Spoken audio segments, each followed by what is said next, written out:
Hi everyone, this is Bhargavi Prakash और हमने शुरू किया था 11th क्लास का सबसे इम्पोर्टेंट चैप्टर जिसका नाम था वेक्टर्स। हमने पढ़ा था कि वेक्टर और स्केलर में क्या डिफरेंस होता है और वेक्टर पढ़ना क्यों जरूरी होता है। क्यों जरूरी था? क्योंकि ये हमें क्या अलग से बताता है, डायरेक्शन। हमें क्या बताता है वेक्टर? डायरेक्शन बताता है। और इसी में हमने क्या पढ़ा था, एक बहुत ही इंपॉर्टेंट टाइप ऑफ वेक्टर जिसका नाम था यूनिट वेक्टर। क्योंकि यूनिट वेक्टर का काम ही यही है कि वो हमें क्या बताए, डायरेक्शन बताए। अब वेक्टर तो हमें डायरेक्शन बता रहा था, तो वेक्टर का पूरा चैप्टर क्यों बना दिया हमने? वेक्टर में ऐसी क्या खासियत थी कि इसे हमें पूरा अलग से पढ़ना पड़ा? वेक्टर में क्या क्या डिफरेंस है स्केलर के साथ, वो देखते हैं। अब स्केलर में क्या होता है, मैंने क्या किया, मैंने बोला ये मेरा पार्क था, ठीक है, ये सड़क थी पार्क की। मैंने बोला ये 15 मीटर का डिस्टेंस है। 15 मीटर का क्या है, डिस्टेंस है। डिस्टेंस का मतलब क्या हुआ, ये क्या है, स्केलर क्वांटिटी है, ठीक है। अब मैंने बोला ये 15 मीटर का था, फिर ऐसे करके एक और रास्ता आया, ये था 7 मीटर का। तो आप क्या करोगे, मैंने बोला यार टोटल बता सीधा सीधा कि तूने कितना डिस्टेंस चल लिया। तो आप क्या करोगे, 15 + 7 करोगे, कितना आ जाएगा, 22। यही आएगा। क्या बताया मैंने कि ये था हमारा पार्क, उसका ऐसा कुछ पार्क बना हुआ था, इसका डिस्टेंस था 15 मीटर और ये हमने चल लिया 7 मीटर। अब आप मुझे ऐसे ऐसे करके बता रहे थे, मैंने कहा यार तू टोटल बता देना तूने कितना चल लिया। तो आपने क्या बोला, 15 + 7 किया और कितना आ गया, 22 आ गया। ये तो कर लिया हमने डिस्टेंस की फॉर्म में। अब हम क्या देख रहे थे, वेक्टर पढ़ रहे थे। तो वेक्टर में तो क्या होता है, डिस्प्लेसमेंट होती है। तो इसी को डिस्प्लेसमेंट में कैसे शो करेंगे, मान लो आप चले इधर 5 मीटर, कितना चले, 5 मीटर चले।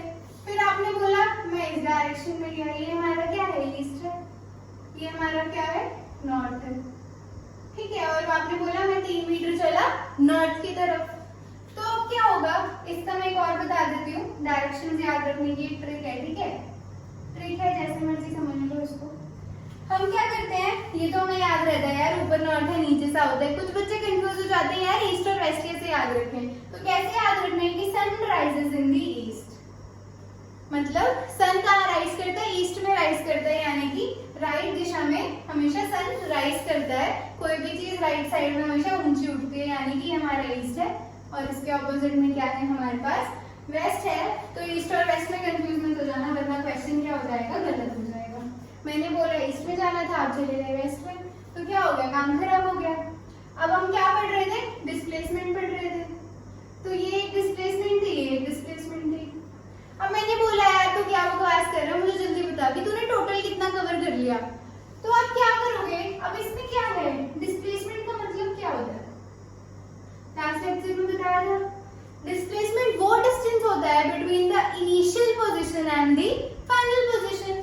तो इनिशियल पोजीशन तो क्या थी, ये थी, फाइनल पोजीशन क्या थी, ये थी, यानी कि डिस्प्लेसमेंट तो क्या है, ए बी है। क्या बताया मैंने, डिस्प्लेसमेंट क्या होती है, वो distance between the initial position and the final position. तो आपने क्या बोला कि मुझे तो ए बी निकालना पड़ेगा। ए बी ही निकालोगे, कैसे निकालोगे, पाइथागोरस थ्योरम से।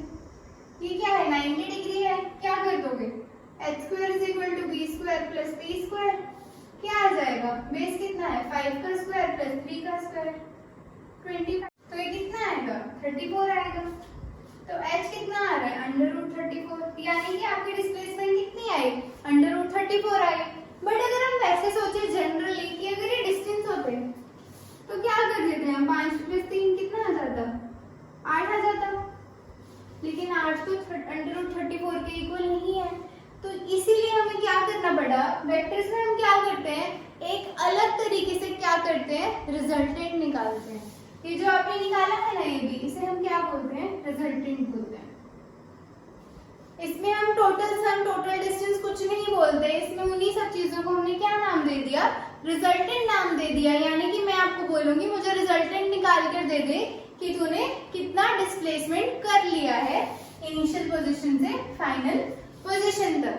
तो ये तो आपने क्या कर लिया, देख लिया कि कुछ ना कुछ तो डिफरेंस है स्केलर एडिशन में और वेक्टर एडिशन में। तो क्या पता लगा हमें, scalar addition is different from vector addition. अब ये अलग है तो इसके मेथड भी अलग होंगे।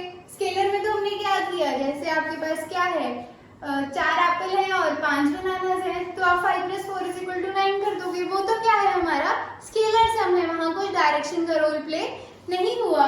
बट जहां डिस्प्लेसमेंट है या जहां फोर्स है या जहां वेलोसिटी है, वहां हमें क्या करना पड़ेगा, वेक्टर एडिशन करनी पड़ेगी। और वेक्टर एडिशन के हमारे पास 3 मेन तरीके होते हैं, वैसे तो 4 होते हैं, बट आज हम डिस्कस करेंगे उनमें से 2 मेन मेथड्स। अब ये है वो 4 मेथड जो हम यूज करते हैं वेक्टर एडिशन के लिए। पहला है हमारा हेड टेल मेथड, इसी से शुरू करते हैं।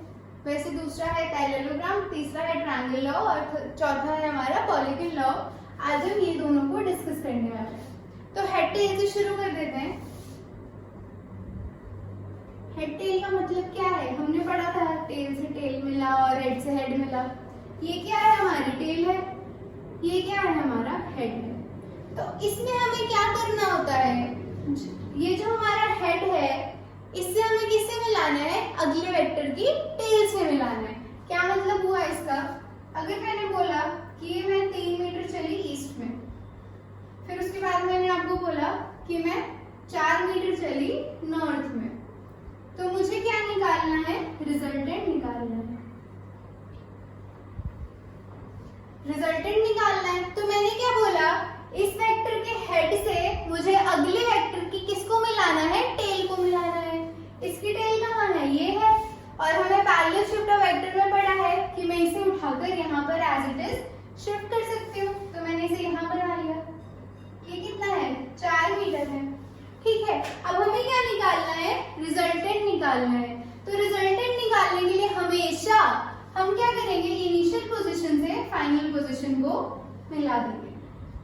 तो ये हमारा क्या आ जाएगा, रिजल्टेंट आ जाएगा। और आप इसे कैसे निकाल लोगे, पाइथागोरस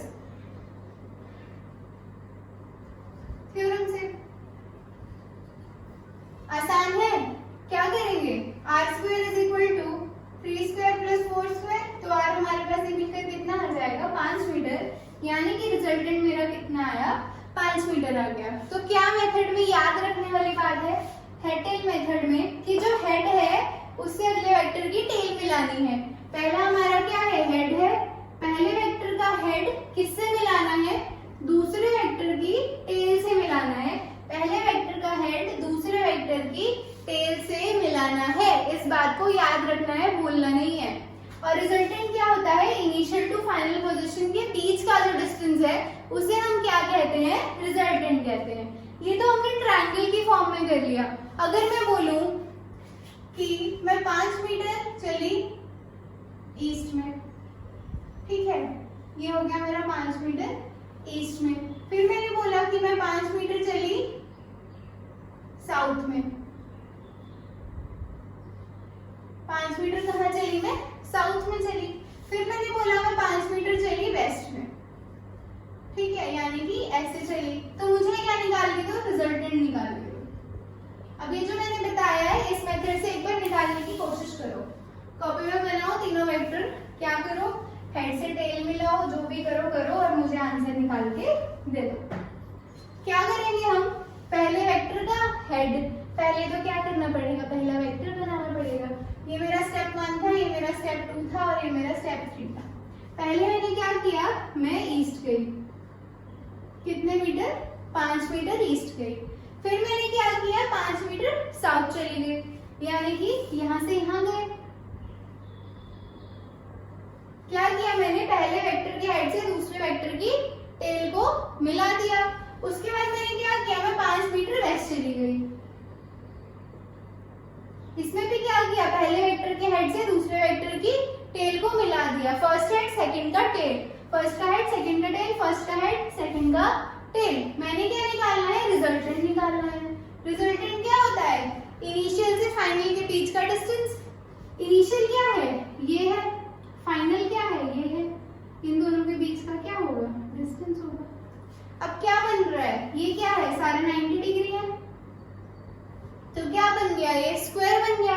5 5 5 है, तो ये भी कितना होगा, 5 मीटर ही होगा। तो हमने क्या कर लिया, इस ये वाले मेथड को यूज करके रिजल्टेंट निकालने का तरीका देख लिया।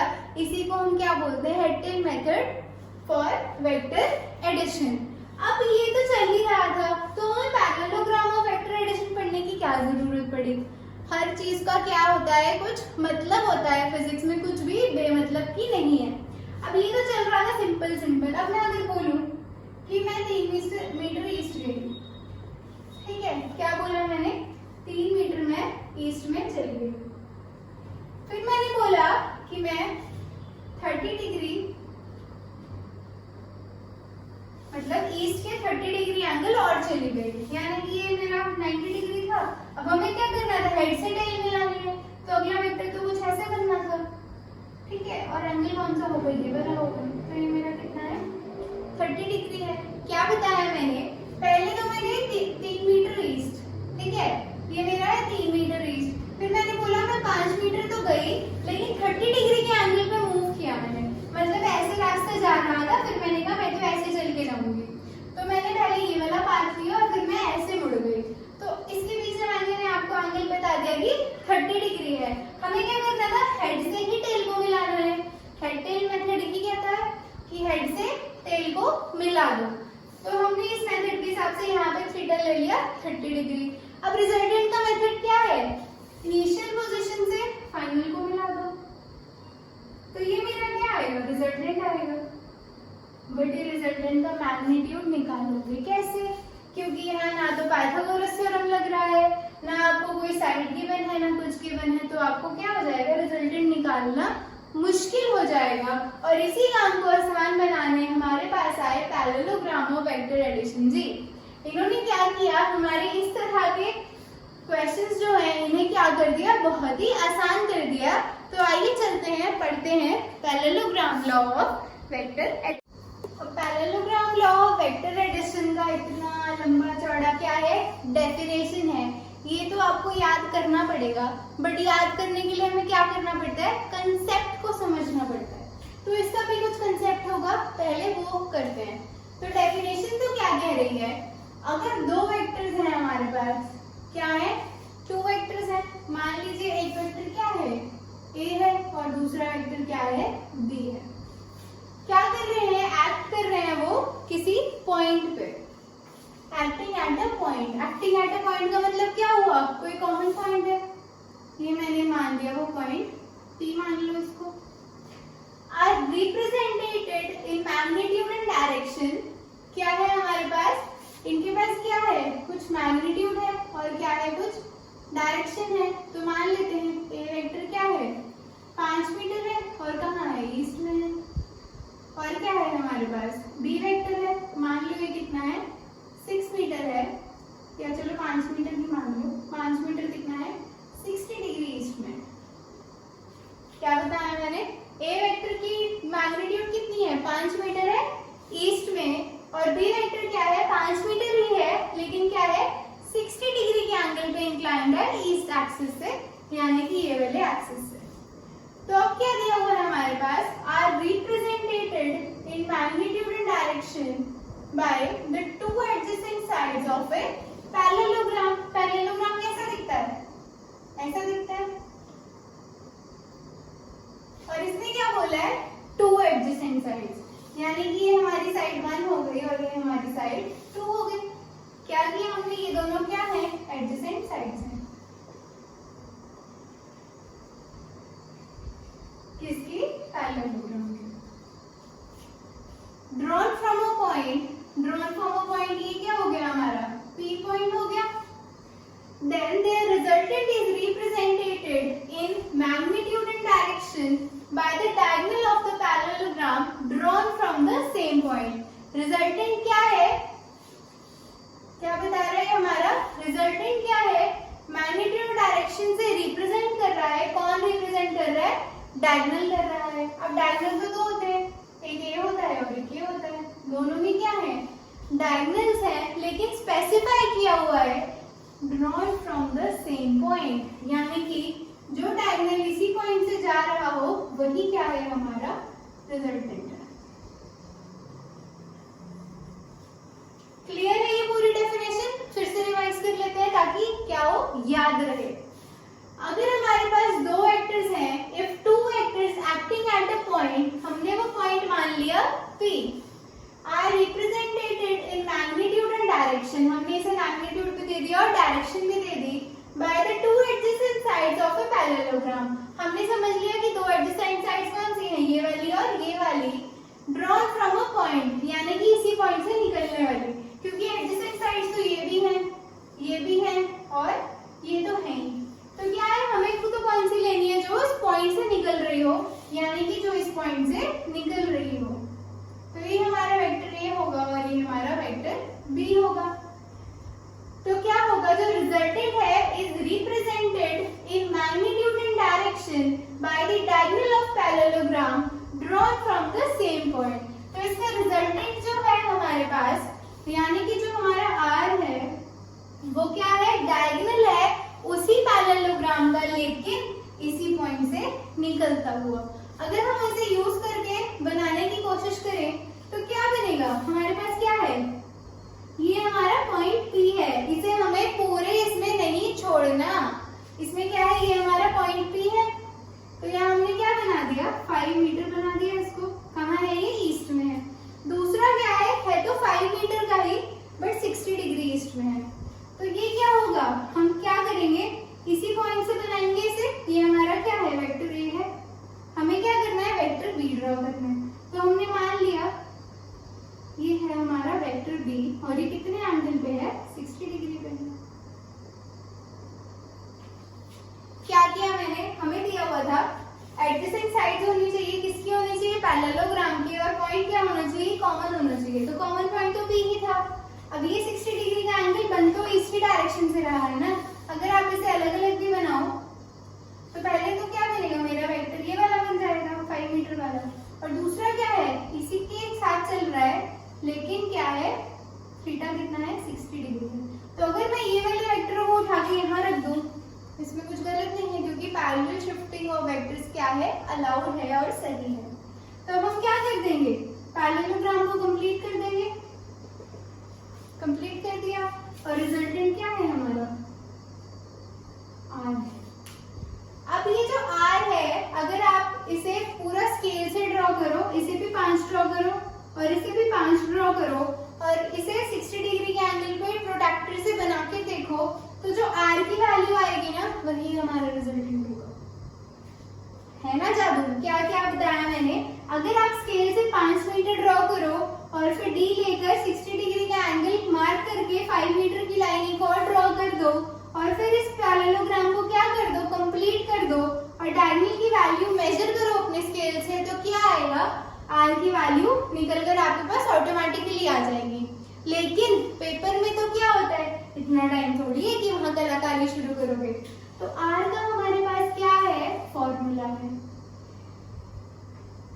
क्योंकि फिजिक्स को क्या करना है, चीजों को कॉम्प्लिकेट नहीं करना है, चीजों को आसान करना है। तो इसने आपके लिए क्या किया, एक अच्छा खासा फॉर्मूला बनाकर दे दिया।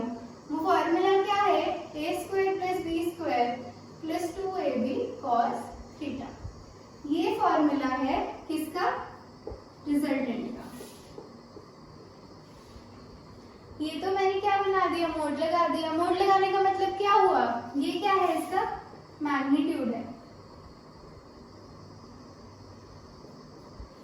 हमने क्या किया, रिजल्टेंट के जो मैग्नीट्यूड है उसका फॉर्मूला मैंने आपको दे दिया। क्या करोगे आप, यहाँ वैल्यूज पुट करोगे, 5 का स्क्वायर प्लस 5 का square plus 2 into 5 into 5 into में cos 60 डिग्री।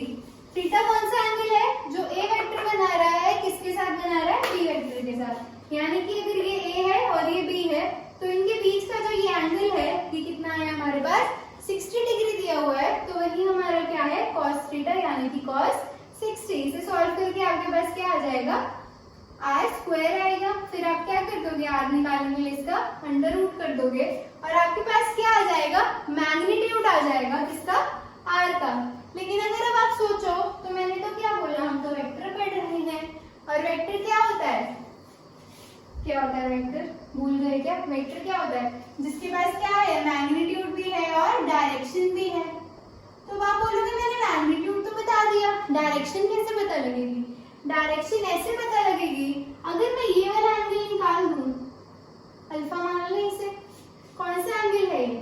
अगर ये मेरे पास दो वेक्टर पड़े हैं और इनकी पूरी का एंगल तो कितना था?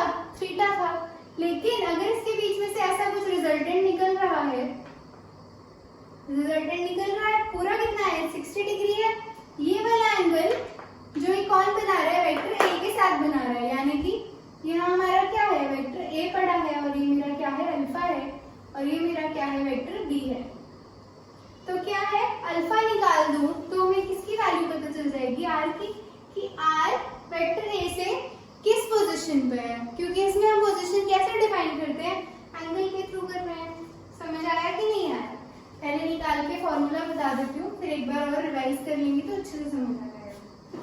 तो इसका जो फॉर्मूला है, टेंजेंट अल्फा है, इसको हम क्या लिखते हैं? b sin थीटा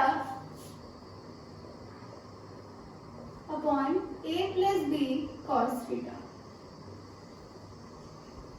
ये हमारा किसका फॉर्मूला है? अल्फा का फॉर्मूला है। अल्फा हमें डायरेक्शन कैसे बता रहा है वो समझना जरूरी है। अगर मैं बोलूं कि ये इसके साथ 20 डिग्री पे अलाइन है, तो क्या आपको पता नहीं लग रहा कि आर की वैल्यू कहाँ है, कि आर किस यहाँ है? पोजीशन पे है। तो ये डायरेक्शन बताने का मतलब क्या है? हम आर की पोजीशन स्पेसिफाई कर रहे हैं with respect to vector A. अब अगर कोई बच्चा आकर मुझसे कहे कि मुझे तो ए के साथ नहीं निकालना, मुझे तो बी के साथ निकालना है, तो भाई बी के साथ निकाल ले, तेरी अपनी मर्जी है। हम इसमें कुछ बोलने वाले कौन होते हैं? हम आपको दोनों फॉर्मूले दे देते हैं। तो क्या होगा? क्या बोल रही हूँ मैं? अगर ये मेरे पास वेक्टर ए है और ये मेरा वेक्टर बी है, थोड़ा टेढ़ा बना लेते हैं क्योंकि बच्चे ने सवाल भी टेढ़ा किया है। इसके बीच का पूरा एंगल कितना है? थीटा है। पहले मैंने बोला कि क्या कर, ये अगर तेरा रिजल्टेंट है तो इसके बीच का एंगल निकाल ले जो अल्फा है। तो तेरे को क्या पता लग रही है? डायरेक्शन पता लग रही है, किसकी? आर की पता लग रही है। अब बच्चे ने बोला कि अल्फा क्यों निकाल रहे हो? मुझे तो बी के साथ इसकी वैल्यू निकालनी है। अब ए के साथ निकाल या बी के साथ निकाल, बात तो एक ही है। एक तरीका तो क्या है?